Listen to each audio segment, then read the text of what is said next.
Қайырлы күн, құрметті тыңдармандар. Менің есімім Омарова Алла Ораловна.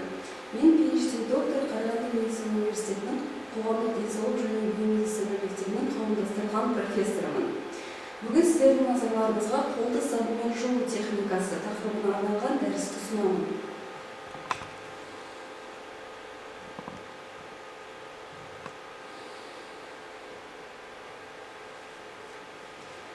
Бұл дәріс ақш-тың Вашингтон қаласындағы қоғамдық денсаулық мектептері және бағдарламалары қауымдастығының бұл қоғам денсаулығы жаһандық гранттық бағдарламасы қаржыландыратын COVID-19 пандемиясына тиімді әрекет ету үшін 11-18 жастағы мектеп оқушылары арасында сумен жабдықтау, санитария және гигиена саласындағы әлеуетті арттыру жобасының шеңберінде әзірленді.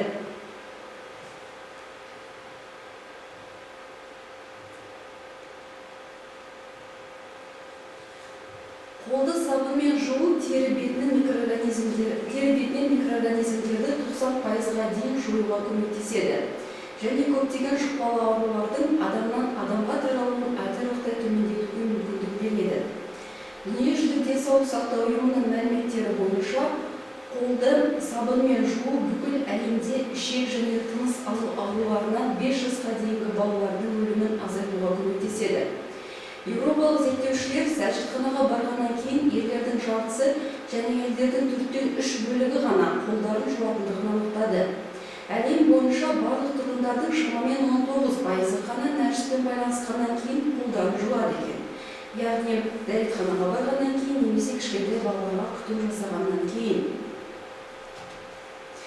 Вирустар мен бактериялар тудыратын көптеген аурулар мен жағдайлар лас қолдар арқылы таралады.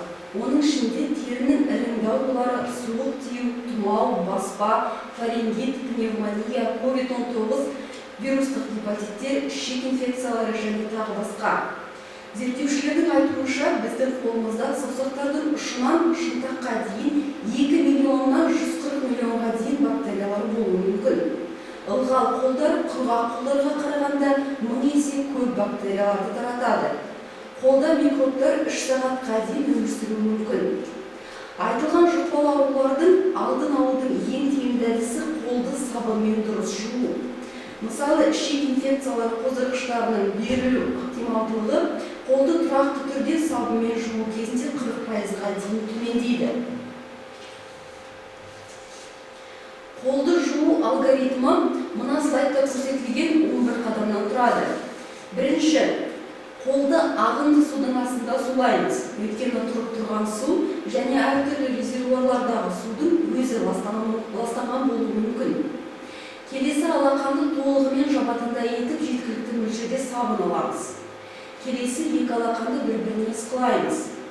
Одан кейін оң алақанмен сол қолдың сыртын ысқылаймыз және келесі қолға көшеміз. Саусақтарды қосып, саусақ арасын ысқылаймыз. Келесі, саусақтарды 5-ші суреттегідей бір-біріне біріктіріп, бүгілген саусақтың сыртымен екінші қолдың алақанын ысқылаймыз.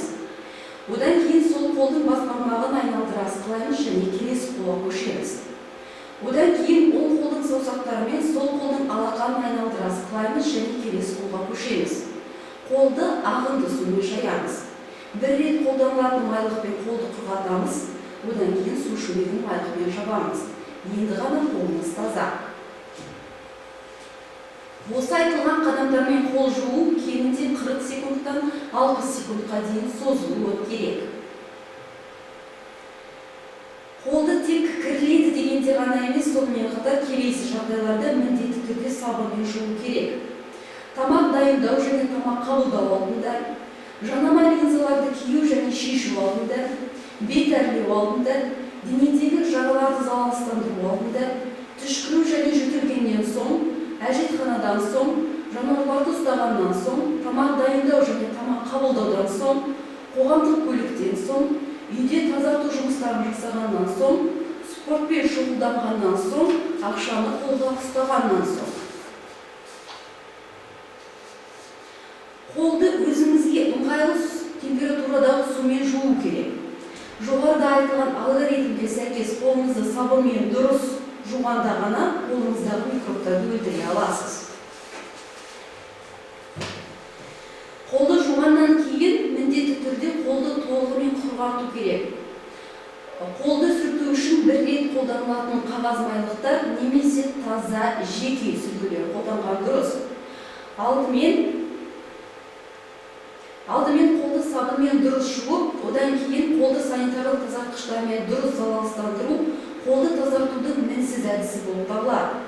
Бірақ бұл мүмкін болмаған жағдайда, мысалы үйден тыс жерлерде санитарлық тазартқыштарды қолдану ыңғайлы. Қолды санитарлық тазартқыштармен залалсыздандыру алгоритмі мына слайдта көрсетілген 9 қадамнан тұрады. Бірінші, алақанды толығымен жабатындай етіп, жеткілікті мөлшерде санитарлық тазартқышты құямыз. Санитарлық тазартқыштың құрамына назар аудару керек, өйткені ондағы спирттің мөлшері кемінде 60-80% құрауы қажет. Одан кейін екі алақанды бір-біріне сықылаймыз.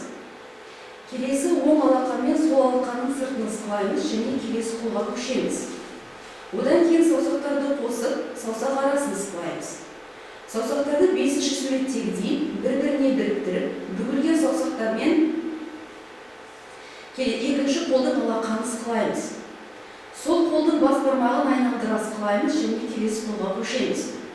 Одан кейін оң қолдың саусақтарымен сол қолдың алақанын айналдыра сықылаймыз және келесі қолға көшеміз. Одан кейін қолды кептіреміз. Енді ғана қолымыз таза. Осы айтылған қадамдармен қолды санитарлық тазартқыштармен залалсыздандыру кемінде 20 секундтан 30 секундқа дейін созылуы қажет. Қазіргі кездегі өзекті мәселелердің бірі COVID-19-ның алдын алу болып тұр. Сондықтан қолды сабынмен дұрыс жуу және оны санитарлық тазартқыштармен дұрыс залалсыздандырумен қатар түшкіру және жөтелудің дұрыс этикетін сақтау керек. Жөтелгенде немесе түшкіргенде ауыз бен мұрынды бүгілген шынтақпен немесе майлықпен жабу керек. Пайдаланған майлықты дереу қақпағы бар қоқыс жәшігіне тастап қолды жуу керек.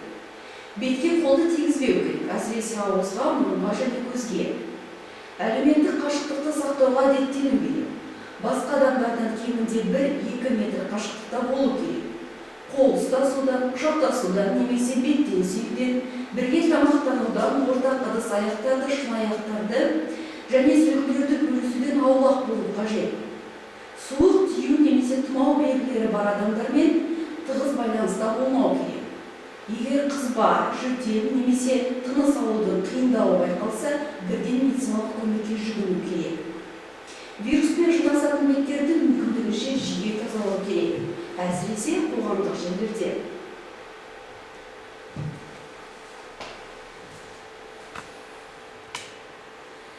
Осы айтылған қарапайым шараларды сақтай отырып, өзіңізді және жақындарыңызды жұқпалы аурулардан қорғай аласыз.